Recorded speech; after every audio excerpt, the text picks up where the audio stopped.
Sahabat Suara Tapian, kami senang kembali nih tahun yang baru berbincang-bincang di Suara Tapian. Sahabat kami, senior kami, seorang penulis yang kreatif dan produktif, jurnalis senior, Bang Asdon Hudajulu, dia baru merilis atau menulis buku dari seorang Agus Julianto, biografi dari Agus Julianto. Tetapi bukan buku ini yang kita bahas, saya hanya memperkenalkan di beberapa minggu lalu dia launching buku ini. Kami berbincang satu tema yang menarik soal bagaimana komunitas Batak, etnis Batak yang kadangkala juga miris banyak kelompok, segelintir sebenarnya, yang menyuarakan kami bukan Batak. Misalnya ada kelompok di Mandailing yang dengan tegas, dengan keras mengatakan kami bukan Batak. Di Karo belakangan suara itu juga makin kencang, pak bahkan. Apa gerangan? Bagaimana kita mempelajari sejarah ini? Kenapa banyak orang-orang Batak juga mengaku bukan orang Batak? Ini ahlinya karena dia wartawan yang konsen di budaya Batak dan sejarah Batak. Horas, Bang Asdon. Horas, Lai Hotman, Lumbang Gaul. Selamat tahun baru, Agak sulit juga untuk ketemu sekarang ya, karena udah sudah makin sibuk. Kita sama-sama sibuk. Kesibukan, apalagi musim hujan kan. Di beberapa waktu lalu kita nggak sempat untuk perbincangan ini, Bang. Iya. Ya, saya sudah berkonten sebenarnya dan bahkan menulis. Pernah ada suatu lembaga yang meminta saya, kenapa ada komunitas atau kelompok yang bersuara kami bukan Batak. Sebenarnya apa hal yang membuat ini sering menjadi perbincangan, Bang Asdon? Kenapa begitu? Iya, inilah yang menjadi tantangan masyarakat bangsa Batak itu ya. Belakangan ini munculnya suatu sikap penentangan atau suatu sikap protes terhadap identiti mereka sebagai subbagian dari orang Batak. Memang kalau kita tuh kilas balik ke belakang, sejarah munculnya kata Batak ini belum ada satupun dari literasi yang kita temukan atau ahli yang mengatakan Batak itu, kata-kata Batak itu berasal dari mana. Ada yang menyebut itu dari Belanda, benar nggak?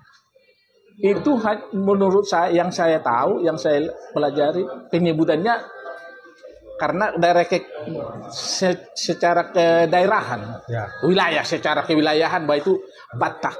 Batak. Nah, kalau orang Jerman, kalau pernah ke Sigupar. Pernah, keguguran Nomensa saya pernah. Di situ disebutkan di atas salibnya Nomensen itu ada dibilang Eporus. Tapi bukan Eporus AKBP. Eporus the Reinense in the Batak London. Nah, London atau tanah Batak, kira-kira begitulah. Cuma kan kita ada yang kalau orang Batak Belanda bilang the Batak. Tapi kalau sebagian bilang karena orang Batak ini sukanya dahulu opung-opung kita itu, nenek moyang kita itu suka berkuda bercemeti, Batahi. Disebut Perbatahi, orang Batak. Ya. Jadi Batahi itu ada yang menyebutkan orang Batak berasal dari Batahi. Tapi ada juga yang bilang dari Aceh juga ada yang bilang begitu, the Batak. Bata ya, Bata bukan Batak. Nah, ini semua dimirip-miripkan, digabung-gabungkan dengan apa istilahnya itu seperti sinkronisasi.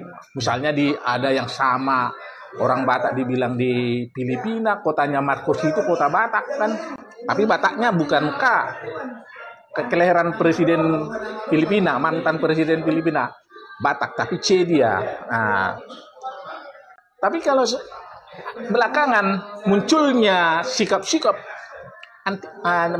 protes menyatakan bahwa mereka bukan orang Batak, sah-sah saja kalau menurut saya. Artinya mereka nggak mau lagi mengaku sebagai orang Batak. Kenapa? Belakangan, terutama dari kawasan Mandailing, mak kata kepada saudara kita orang Mandailing, di sana sudah terjadi semacam pengingkaran terhadap sistem kekerabatan di dalam adat budaya Batak, itu sistem Dalian Natolu. Kenapa saya bilang pengingkaran terhadap sistem Dalian Natolu? Kalau dalam sistem Dalian Natolu itu kan tidak diperbolehkan perkawinan satu marga. Tapi yang kita temui secara literatur, baik undang-undangan yang kita temui di daerah Minang, Mandailing itu sudah semacam ada permisif perkawinan satu marga. Kenapa perkawinan satu marga terjadi? Karena itu dilarang di dalam adat Natolu. Makanya ada yang mengatakan kami bukan Batak. Nah, yang berikut yang kita temukan di daerah perbatasan Sumatera Barat ini dengan Mandailing, sering terjadi perkawinan silang antara suku Minang dengan suku Mandailing ini. Nah, kalau laki-laki suku Minang mengawini perempuan daripada Mandailing, maka keturunan anaknya akan menganut marganya ibunya. Nah, kalau marga ibunya ini Nasution, nah datang lagi marga Nasution yang lain, mereka bisa saling berkawinan karena bukan satu darah. Nah, bapaknya ini kan Padang, bapaknya ini Nasution. Nah, itu sebabnya di dalam, karena sama-sama Nasution tapi bukan satu keturunan, lain ayah lain ibu, mereka bisa mentolerir, saya bilang ya mentolerir perkawinan semarga itu di sana. Itulah mungkin menurut saya sebabnya mereka nggak mengaku Batak gitu. Ada orang menyebutkan, kalau kita kan menyebutkan biasanya subetnis berapa? Subetnis orang Batak. Ada yang menyebut 6. 6. Jadi, mana saja? Coba. Simalungun, Karo, Pakpak, Angkola, dan Mandailing itu. Mandailing. Kalau yang saya temukan ada 7. Apa lagi? Satu lagi. Ini penelitian saya terakhir waktu membuat bukunya Sionom Hudon. Batak Kelasen. Batak Kelasen itu. Nah, Batak Kelasen ini, inilah yang sebut kita generalisir sebagai bagian dari orang Pakpak. Padahal mereka nggak mau disebut orang Pakpak. Ini yang marga Sionom Hudon. Kenapa Sionom Hudon? Inilah di sini Tinambunan, di sini Datu Manggor, Nahampun, ada 2 lagi yang saya lupa. Tapi si Raja, si Payung Raja, si Payung kalau nggak salah. Ada bukan sama saya tuh, jadi karena udah kebanyakan mungkin jadi lupa. Jadi ada 7 itu. Ini penemuan terbaru saya. Saya tanya mereka, apa kalian orang Pakpak? Saya bilang, kami nggak orang Pakpak. Kami berasal dari nenek moyang kami dari Samosir, dari Simbolon. Ternyata mereka ini keturunan Simbolon. Tapi karena sudah membuka hutan di sana, membuka wilayah sendiri, bahasanya pun sudah beda. Tapi agak sama persis dengan bahasa Pakpak. Tapi mereka bukan berasal dari Pakpak. Jadi mereka sebut Batak Kelasen. Jadi wilayah tersendiri ini. Inilah yang disebut wilayah Kelasen ini, termasuklah ini Parlilitan, Tarabitang, nah dan dekat ke Pakat sana. Inilah yang disebut Kelasen, berbatasan dengan Pakpak Barat. Jadi ini yang disebut Batak Kelasen. Mereka berapa kali kasih Pakpak dohamu daung gitu. Mereka nggak mau disebutkan sebagai suku Pakpak, tapi mereka tersendiri Batak Kelasen. Uniknya di sini ada 2 bahasa di dalam pergaulan sehari-hari maupun di dalam gereja. Kalau di dalam gereja, kalau misalnya kebanyakan kan misalnya HKBP orang ini juga. Kalau sudah ketemu di gereja, apa bahasanya? Bahasa Toba. Tapi kalau di pasar, orang ini lucunya, atau kalau ketemu di pasar atau di Lapo atau di mana, mereka bahasa Pakpak. Sile, mereka ko ini. Nah, itu kan itu bahasa setempat. Tapi memang agak sama lah kita katakanlah 11-12 dengan Pak. Tapi mereka nggak mau disebut Pak. Soal tadi yang Lai bilang, banyak belakangan ini kenapa orang suku Mandailing, Karo, sebagian Simalungun. Kalau hasil analisa kita dengan senior kita Pak Manulang, kenapa mereka selalu mengaku saya belakangan ini tidak mau lagi disebut orang Batak? Karena mereka sudah mengingkari sistem kekerabatan Dalian Natulu yang selama ini ada di komunitas orang Batak, bangsa Batak. Nah, gitu. Yang berikutnya, itu yang pertama. Karena melakukan yang saya bilang tadi, contoh perkawinan, mentolerir perkawinan satu marga. Yang berikutnya, ini yang paling menohok menurut saya. Kalau ada orang misalnya dari Mandailing yang mengatakan kami bukan Karo, kami bukan Batak, subetnis yang mengatakan kami juga bukan Batak, hanya satu jawabnya yang paling kumenal. Kalau ini kita mengaku tidak Batak lagi, berarti kita sudah mengingkari ikrar kesepakatan yang dibuat oleh nenek moyang kita. Apa itu? Inilah yang dinamakan Batak Maninggoring. Batak Maninggoring. Batak Maninggoring. Ini berasal dari bahasa Mandailing ini, bahasa Tapanuli bagian selatan lah ini. Kira-kira kesepakatannya adalah Batak bersatu atau Batak berikrar gitu. Jadi mereka berikrar. Tahun berapa dan dalam rangka apa berikrar itu? Jadi karena dulu sudah ada juga semacam ini, ya. Mungkin karena ada perbedaan agama yang di utara dengan selatan itu, mereka karena perbedaan agama ini kadang-kadang disebut karena bukan Kristen, kami bukan Batak. Nah, padahal nggak ada hubungannya sama sekali antara agama ini dengan kesukuan itu. Karena kita sama-sama suku dulu kan, sama-sama berperang kok kita melawan Belanda, walaupun berbeda agamanya kan. Inilah yang selalu dibawa-bawa oleh sebagian teman-teman kita itu. Nah, soal agama itu, kembali ke Batak Maninggoring, kayak proklamasi itu. Kita proklamirkan itu terdiri dari raja-raja adat subetnis Batak tadi, terutama yang kebanyakan dari Mandailing, yang menyatakan Batak Maninggoring bahwa Mandailing itu adalah bagian dari bangsa Batak. Itu tanggal 18 Agustus 1922 yang dibuat di dalam naskah kesepakatan di Medan. Oh, di Medan ya? Iya, jadi bukan di sana. Karena Abang sebut kota Medan, saya di beberapa tahun lalu mengikuti lomba penulisan. Sebenarnya artikel yang semacam riset bagaimana toleransi di Indonesia. Ya. Digelar oleh PGI waktu itu. Saya kecil-kecil begini Bang, dapat juga juara. Wah, tapi bukan juara utama ya. Honornya sih kecil. Tapi dalam penelitian saya temukan satu kisah juga.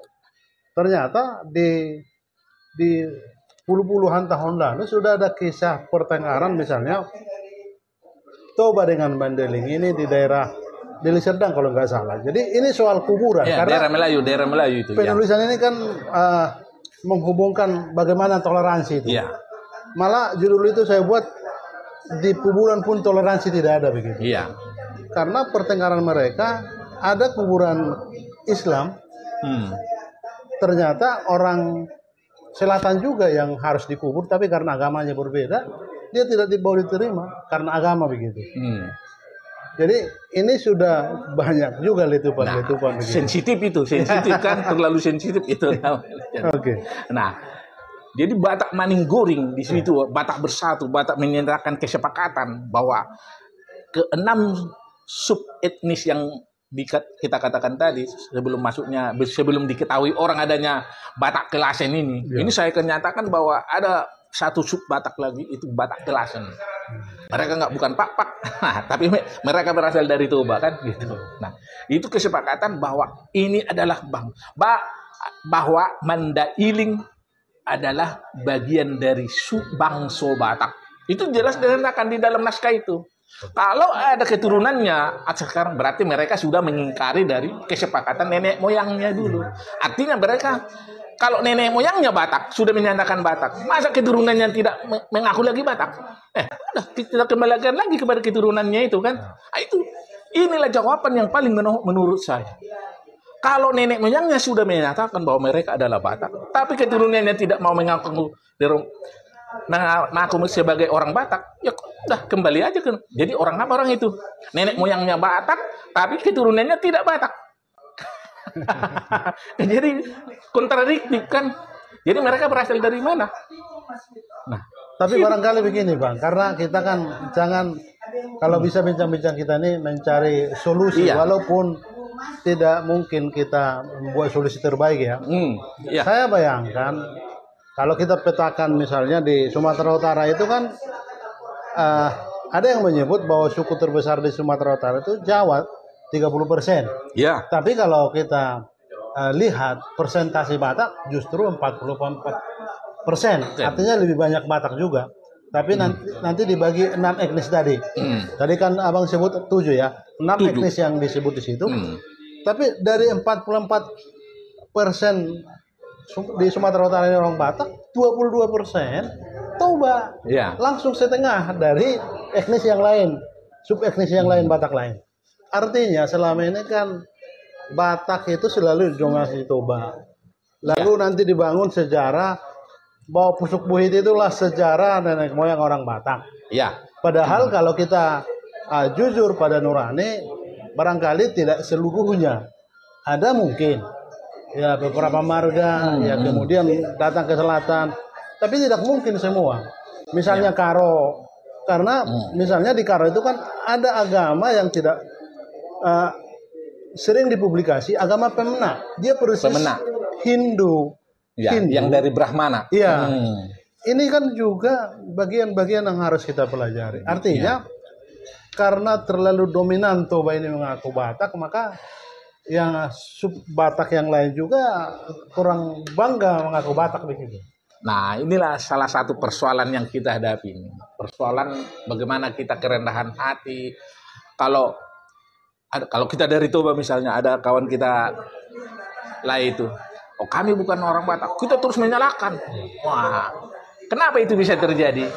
Nah, yang kita lihat analisis secara Batakologi bahwa memang di sub etnis Toba inilah yang paling menonjol ceritanya. Karena memang mayoritas tadi ya. Selain mayoritas, dari sub Toba inilah yang paling menonjol dari ceritanya, mulai dari Pusuk Buhit, si Raja Batak, nah sampai ke soal Danau Toba. Iya, nanti kan memang bersinggungan. Mayoritas Toba di kawasan Danau Toba ya. Danau Toba kan berkawasan. Kenapa itu dikatakan Danau Toba kan? Bukan danau yang lain. Jadi memang nggak tahu, mungkin karena pokalnya orang Batak itu begitu ceritanya. Cerita rakyatnya begitu cepat menyebar kemana-mana. Itu menurut saya salah satu faktor penyebab kenapa daripada cerita si Raja Batak itu misalnya lebih mendominasi dibanding cerita sub etnis lain, sub Batak etnis lainnya. Jadi itu artinya Toba juga jangan merasa Batak sendiri ya.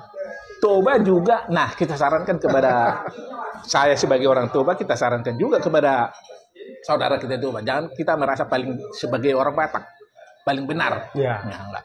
Karena hanya satu intinya. Tidak ada satu pun sejarah yang ada di dunia itu yang bisa mencapai 80% ke atas kebenarannya. Tidak bisa secara objektif. Karena apa? Sejarah orang Batak salah satu sejarah yang cukup lemah. Kenapa saya katakan lemah? Literasinya nggak kuat. Kita kurang di literasi menulis. Kurang menulis. Kan? Kita terlalu banyak ngomong. tapi inilah kelebihannya. Orang Batak itu. Kalau dia apa yang diucapkan dari mulutnya seorang raja itu adalah hukum. Hukum yang berlaku itu adalah titah. Titah, apa yang disampaikan raja ya? Apa yang disampaikan raja itu adalah titah. Itulah yang berlaku. Karena mungkin saat itu kondisinya kita belum mengetahui huruf secara Latin yang dibawakan oleh para misionaris kita kan. Gitu. Memang ada dasar-dasar misalnya. Disebut juga perbedaan bahasa misalnya. Tapi perbedaan bahasa juga karena logam wilayah kan mempengaruhi, berabad-abad kemudian pasti berubah. Tapi tadi dasar perjumpaan manajemen kita itu kan Dalian Natolu. Iya. Di seluruh etnis Batak itu kan hampir ada itu semuanya. Termasuk Karo, termasuk Mandailing, termasuk Simalungun, ada Dalikan Sitelu. Itu dasarnya ya. Nah, Dalian Natolu, Dalikan Sitelu adalah lupa kalau udah berbicara soal itu. Tapi Dalian Natoli ini adalah sistem kekerabatan masyarakat sub etnis Batak yang penamaannya berbeda tapi hampir sama pelaksanaannya. Hanya soal istilahnya aja yang berbeda. Dalikan Sitelu, Dalihan Sitolu. Nah, satu lagi Bang Asdon yang menurut saya sub etnis di luar Toba ya, yang kurang suka dengan Toba. Karena selalu orang Toba itu mengklaim misalnya, ya nenek moyangnya asal dari marga mereka begitu. Iya betul. Barangkali ada koneksitasnya, hubungannya, tapi barangkali juga tidak seluruhnya. Jadi, ada benarnya itu. Jadi makanya saya bilang etnis Toba ini yang terlalu dominan terhadap sub etnis Batak ini membuat bahwa Batak itu seolah-olah Toba saja kan. Gitu. Nah. Ini memang karena apa? Seperti yang kembali yang kita bilang tadi bahwa orang Batak itu kan kalau sudah bercerita kan bisa melebar kemana-mana. Jadi cerita-cerita rakyatnya juga begitu cepat spreading penyebarannya begitu. Coba opera kan kemana-mana, nggak hanya bagian mulai dari opera misalnya opera. Ada cerita si Singamangaraja, ada si Boru Tumbaga, ada soal si Raja Batak misalnya gitu kan. Mulai dari Toba, Samosir, dibawalah itu ke daerah Simalungun. Cantar kan Simalungun. Waktu kecil saya sudah jadi sering nonton opera kan. Sitil Hanggultom, Serindo kan. Nah itu sering. Mulai, begini toh. Pementasan daripada cerita-cerita Batak dulu kan. Sampai cerita orang Karo juga ada di situ. Guru Saman dioperakan kan. Yang datang ke Tanah Batak, Guru Saman. Putrijo. Nah, ada. Tapi sub etnis lain ini hampir jarang. Hampir jarang membuat semacam spreading daripada cerita rakyatnya itu kan tidak terlalu dominan seperti Toba. Gitu. Sebenarnya Toba ini ada keahlian dalam tanda kutip. Dia sudah mampu mempublikasi lewat oral tadi ya. Ya, vokal ibu lirinya itu kan vokal. Ya. Itu ditandai juga dengan menyanyi. Di antara sub kita bukan terlalu membanggakan Toba ini. Di antara sub etnis ini, coba hitung dulu 1 banding berapa penyanyi Toba dengan suku lain yang melesat ke permukaan dulu. Artinya tadi kan kita juga merasa literasi kita kurang. Iya. Tapi narasinya itu lewat sudah ada sebenarnya sini, ya. Nah, lewat sini kurang dituliskan aja Bu. Tapi coba kan hanya Toba yang yang menyebar ini kan penyanyinya mulai dari. Jadi dominasi itu muncul di situ ya. Di situ dari penyanyinya. Narator itu yang sampai ke luar negeri juga membawakan tentang Danau Toba, kan Danau Toba, Gordon Tobing, KS dulu tahun 1945. Mereka sudah bermain. Cuman penyanyi-penyanyi istana itu di zaman-zaman Soeharto didominasi oleh penyanyi-penyanyi Batak dari Toba. Nah, itu seolah-olah menggambarkan di luar etnis Pulau maksud saya di etnisnya bahwa orang Batak itu hanya orang Toba. Pokoknya Medan Toba kan gitu. Orang itu yang Batak Toba. jadi membranding ya. Jadi membranding dia kan, dia Toba itu membranding. Padahal bukan hanya Toba. Padahal Batak itu bukan hanya Toba. Oke. Nah, itu kan pemisahan daripada yang dibuat di dalam Belanda tahun, kalau nggak salah tahun berapa ya, Batak 1949 itu, yang pembagian daripada subetnis ini menjadi 6. Ternyata ada satu lagi yang lupa. Karena ini memang daerahnya terpencil, Klasen ini, jadi nggak masuk. Karena ini baru bisa terbuka mulai 80 awal. Oke. Nah, jadi Batak Klasen, mereka nggak mau disebut Pak. Jadi sudah hampir terjawab sebenarnya, Bang. Nah. Apa yang terjadi letupan kecil, yang penting kita perjelas juga, ternyata kita perlu narasi dan narator untuk menceritakan siapa kita begitu. Iya, siapa kita. Karena memang seperti tadi pertanyaan Lai Hotman, bahwa nenek moyang subetnis Toba, Batak yang lain di samping Toba itu berasal dari Toba. Itu karena cerita kita. Cerita orang Batak. Misalnya di Klasen. Tapi mereka mengakuinya. Di Klasen itu kan Sionom Marga itu. Dulunya kan Sionom Hudon itu 6 marga. Mereka berasal dari Simbolon. Tuan Nahoda Raja. Peparani Tuan Nahoda Raja Simbolon adalah Pinayungan. Lupa aku Pinayungan satu lagi. Mulai dari Tinambunan, Epor sekarang itu. Epor KBB sekarang. Tinambunan dari sana itu dari Parliditan. Saya udah ketugunya juga udah ada sama saya. Sudah ketugunya baru si Hotang kan. Parliditan, Tumanggor, Pinayungan, Nahampun lah Siapudan. Nah ampun. Jadi nama-namanya ini dulu ada juga waktu kecil, ternyata mereka di cerita yang kita tulis itu, yang kita garap di sana, misalnya Tinambunan, dulunya waktu kecil dia si Tambun. Si Tumanggor.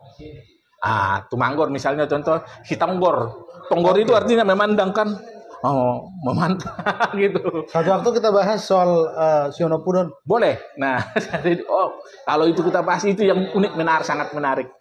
Jadi mereka ini Klasen, tapi bahasanya 2 sehari-hari. Kalau ketemu sama orang Toba, dia berbahasa Toba. Enarolai. Jadi ide hutat tele. Nah, tapi kalau ketemu sama orang itu dari perantauan, ini kayak kok tinggal Li. Kan gitu dia. Sili. Beda dengan Pak kalau Pak Pagi itu kan mereka lebih condong bahasa Pak setempat. Gitu. Artinya mereka bisa tuh dualisme, dual language. Kalau sistem dua bahasa. Kalau HP kan dual language kan. Itulah hebatnya. Kalau boleh nanti kita bicarakan itu suatu saat, kita ambil bukunya. Itulah. Tapi kalau kembali kepada yang kita katakan itu, kalau seperti saudara kita Mandailing menyatakan mereka bukan Batak, ya terserah orang itu. Tapi nenek moyangnya, raja-raja Pakantan itu dari Mandailing dan sekitarnya sudah membuat kesepakatan semacam sumpah Batak Maninggoring 18 Agustus 1922 yang menyatakan bahwa mereka adalah bagian dari suku bangsa Batak. Jadi kalau ada yang bersuara baik di YouTube, di TikTok, kami bukan Batak, ya belajar sejarah kembali ya. Belajar sejarah kembali. Ingatlah Batak Maninggoring. Oke. Itu terdiri tidak hanya Mandailing di situ, ada Toba, Karo, Simalungun, semua bersatu di situ. Artinya mereka bersatu. Ini pernah diberkasai oleh Gubernur Jambi Jamaluddin Tambunan. Dan Bang, kalau kita kaitkan juga di Batavia di 1928, bukankah dulu Jong Sumatera kemudian pecah menjadi ada Jong Batak. Jong Batak itu kan mayoritas dari Mandailing. Iya, dari Mandailing, dari Angkola juga. Ya, Sanusi Pane, Armin Pane. Iya. Armin Pane itu dari Mandailing itu. Amir Saripudin. Ya, banyak tokoh-tokoh dari Mandailing semua. Nah, itulah kenapa kita ingkarin itu. Para pendiri Jong Batak aja berasal dari tokoh-tokoh utamanya dari Mandailing dan Angkola. Oke. Nah, kenapa kemudian keturunannya ini? Ya, saya nggak tahu di mana kalau mereka itu. Mungkin dapat info yang apa. Kalau mereka hanya satu kuncinya. Kita nggak ada satupun suku yang bisa memastikan dari mana dia berasal aslinya dari mana. Suku di dunia loh. Ya. Ini suku di dunia. Batak sendiri pun tidak bisa memastikan dari mana dia berasal. Kan gitu. Walaupun misalnya menurut Profesor Bas, Bungaran Antonius Simanjuntak menyatakan kita berasal dari apa itu? Bangsa Tartar Cina. Ya belum tentu kan. Karena nggak ada jejak. Mungkin juga ada pengaruh juga di sejarah 18 sekitar 1830-an itu, Bang. Waktu terjadi perang Padri itu. Seorang Parakitri Simbolon, seorang cendekiawan Batak yang dulu wartawan berkarir di Kompas Group, dia pernah menyebut bahwa ada 2 pengalaman yang pahit di orang Batak di perang Padri itu. Kan kita dipisahkan juga karena paksaan Batak itu harus jadi Islam begitu. Memang Mandailing mayoritas diislamkan waktu itu oleh Islamisasi oleh Padri. Tapi nanti kalau Persi Minang kan tidak terima cerita ini. Kan? Tapi Persi kita lah kita ceritakan. Barangkali itu juga karena Toba kan tidak sempat dilawat atau dikuasai oleh Padri karena waktu itu ada kolera, ada itu sebagian. Ada pandemi waktu itu. Itulah sebagian. Tapi sebagian juga sebenarnya orang Mandailing itu di dalam sejarahnya yang kita analisa itu yang ditulis oleh si MOP, Monggang perlindungan itu. Ya, Siregar ya. Siregar. Dia mengatakan Tuan Kurau, judul bukunya. Iya, Tuan Kurau itu. Ya. Tapi dia kalau saya lihat jumlah penduduk yang mati itu yang puluhan ribu dibilangnya itu ya mungkin itu terlalu markup lah ya. Kita hargai sebagai seorang penulis buku tapi belum lengkap dia belum lengkap. Tapi yang banyak saya kagumi dari bukunya itu adalah perbedaan tahun Masehinya dengan tahun Tawariknya itu begitu hampir sejajar gitu. Nah, itu kelebihan dia itu.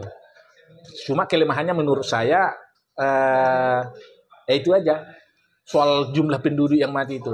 Dan jangan lupa, saya kira buku itu harus perlu diedit ulang itu. Kalau itu bagus banget ya. itu. Cuma yang saya analisis bahwa pertempuran daripada ini perang Padri itu ternyata yang saya lihat dari nama-nama panglimanya perang Padri itu dimulai dari masuk dari Asahan, masuk dari Pengebatan, tahu Pengebatan itu daerah sebelum Sipirok, Pahai. Sarula. Ya. Nah, di situ ternyata panglima-panglimanya itu orang-orang selatan kok, Minangkabau. Ya. Angkola. Bukan. Tengku Idris Lubis. Ya, Mandailing. Raja Gadubang Lubis. Panglima perang Padri semua. Artinya bahwa perang Padri itu sebenarnya yang terjadi di Toba itu adalah perang antar Batak yang beda keyakinan ya. Tapi orang Batak Toba di situ belum beragama, belum terorganisir. Kita sudah ada sistem spiritualnya. Spiritualnya sudah ada. Ya, Parmalin pun belum ada. Ya. Masih di bawah kekuasaan Sisingamangaraja 10. Tapi sistem kita berhubung dengan pencipta itu sudah ada. Sudah ada. Ya. Sistem religinya. Kita katakanlah religinya ya. Secara organisasi belum dinamakan gitu. Secara nomenklatur belum dinamakan agama. Oke. Ya, itu. Jadi memang yang saya lihat itu pertempuran kembali yang dibilang itu bahwa adanya kolera yang menghentikan itu sebenarnya enggak sebagian menurut saya. Karena ternyata rakyat Mandailing ini ternyata tersiksa juga dengan kedatangan pasukan Padri ini. Karena mereka juga dirampas, diperkosa juga kan hasil pertaniannya. Mereka meminta bantuan kepada pemerintah Belanda supaya pasukan Padri ini dibasmi. Itu sebabnya menurut ceritanya itu yang saya lihat, cerita MOP itu meninggalnya Tuan Kurawi itu disenjata mati di tangan oleh orang Belanda, bukan di tangan orang Batak dia mati karena udah diserbu di sana. Dan sahabat Suara Tabiat, kita berbincang dengan sejarah Padri ini jauh sebelum ada sending. Jadi Nah. sebelum kekristenan masuk ke tanah Batak, ada perang padri yang membuat luka batin luka batin orang Batak. Ya. Jadi kalau Kristen orang Batak pertama adalah si Simon Siregar yang pertama sekali dibaptis menjadi orang Batak Kristen tahun 31 Maret tahun 1861 sebelum Nomensen datang. Dan Tampu Bolon kalau nggak salah. Iya, dan Jakobus Tampu Bolon. Nah, kenapa? Itulah sebabnya pernah saya dengar itu. Saya berulang kali itu dengarnya lagunya si Raja Lutung. Siregar mai da siapu dan siregar mai siritis dolon. Saya berpikir nahong situ orang. Oke. Jadi saya puluhan tahun saya nyari apa maksud si Nahum ini soal Siregar mai siapu dan Siregar mai siritis dolon. Ternyata ini jawabannya. Apa itu maksudnya? Ternyata Siregar lah yang menjadi orang Batak Kristen pertama di dunia ini. Oh. Wah, jadi makanya dibilang Siregar mai siritis dalan. Siregar hebat si Nahum ini. Daya jelajah instingnya itu. Nahum lahir di Sipirok. Karena Nahum lahir di Sipirok. Sama-sama orang Sipirok. Nah, seorang guru. Ya. Guru Kilian Situmorang. Iya. Ini Bang jadi melebar banyak hal yang kita bicarakan. Nah, itu bisa melebar, tapi ini kembali kita fokus tadi protes-protes itu. Ya silakan saja protes. Tapi bisa nggak kau buktikan itu? Protesmu. Ini bisa nggak kenerimo dengan traktat perjanjiannya nenek moyang Batak Maninggoring. Batak Maninggoring baru dengan Bang Asdon saya dengar itu. Terima kasih Bang Asdon. Sudah berbincang di Suara Tepian. Kita udah jawaban yang menohok ya. Ya, ada Batak Maninggoring. Jadi kesepakatan dari 6 puak-puak Batak ini yang menyatakan bahwa mereka adalah bagian dari suku Bangso Batak. Jadi kalau sudah berani mengatakan kami bukan Batak, belajar sejarah. Belajarlah sejarah. Jangan kita marah sama dia. Barangkali dia tidak belajar sejarah. Berarti kalau yang saya bilang kalau mereka bukan Batak, berarti nenek moyangnya bukan itu yang menandatangani itu. Oke. Ya, bukan satu marga gitu ya. Mungkin lain. Itulah. Baik Bang Asdon, terima kasih. Demikian sahabat Suara Tepian bincang-bincang saya dengan Asdon Hudajulu, jurnalis senior dan penulis produktif. Terima kasih. Horas, selamat. Oke.